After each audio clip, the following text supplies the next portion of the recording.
So here I am again with the challenge of following a great speech, I think. That was really great, Asha. Thank you, thank you, thank you all. You've been a wonderful asset to the organization, and we're going to miss you. So last month, the last Wednesday of September, I went to Austin, to the Texas School for the Blind, to attend a meeting of the Education for Students with Visual Impairments Advisory Committee. This is a committee that meets twice a year, usually once every 6 months, to talk about issues concerning education policies for blind students in middle school, high school, grade school, basically working with the school districts to ensure that the districts are doing the best that they can and doing what they're required to teach, to make sure that the students are educated in independent living skills, but more so for social skills. And one of the big issues is expanded core curriculum. So I wasn't really at all sure what to expect. Our president, Juan de Rosario, has attended the meetings for the past couple years, and so he gave me a few pointers. One of the biggest ones was don't fall asleep, which I'm proud to say I didn't do. I think we all need that one. Better man than me. But no, it was great. I met Cyril Miller, who works at the School for the Blind, and everybody was just welcoming.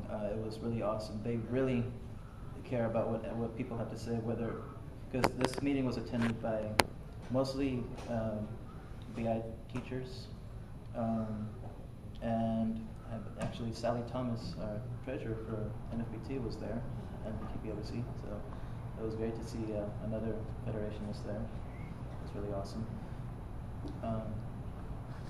So what happened for the majority of the meeting was we split into 3 groups, which are the 3 committees that make up the organization.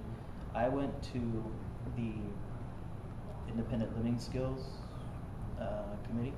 There's also social skills and it's escaped me the 3rd one. Academics, maybe? No. Oh, you had it in the conference call. I did have it in the conference call. That's what's bothering me. May I ask, Mr. President? Self-determination? There we go. Oh, yeah. Thank you. Yeah, that's it. Self-determination, yes. So I went to the IL Skills Committee, and what we were asked to do was to come up with a project that we can undertake before the next meeting, which is scheduled for February. And what we decided to do was to create a newsletter with articles talking about expanded core curriculum subjects, such as traveling,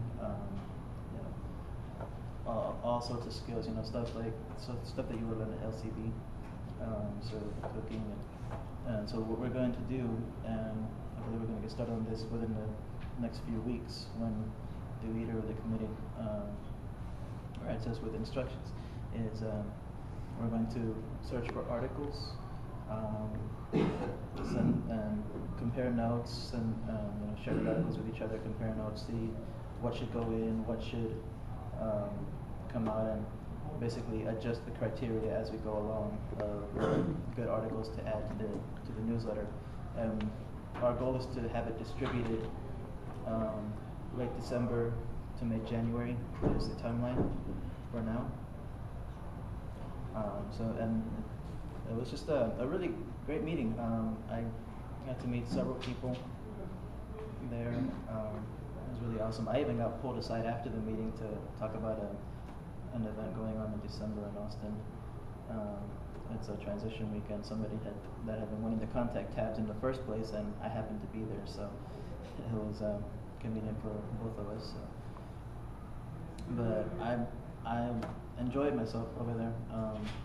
I love what the committee stands for and what they're fighting for, because trying to go after districts on your own is tough, especially when you're not getting the materials you need.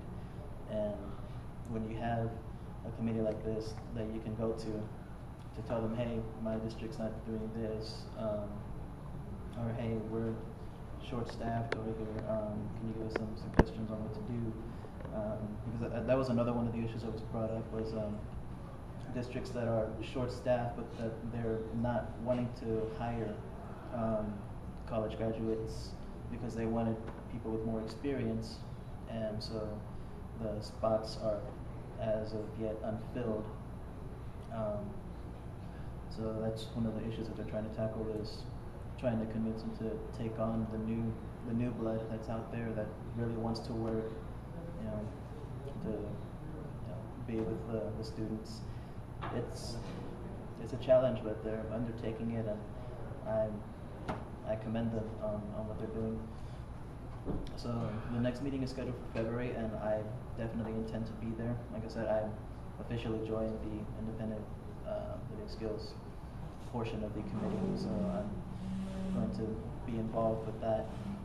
Just really looking forward to helping students, trying to pave a better path for them, so that they don't have to undergo trials and that sort of thing that most people did. I was actually fortunate in my education when I had all my BI teachers and O&M. I actually got most of the materials that I needed, so I want to make sure that happens for more and more students throughout the state. So this is in cooperation with the Texas Education Agency. So I mean that's really what got me going. Okay, then this is awesome. So does anybody have any questions? I do.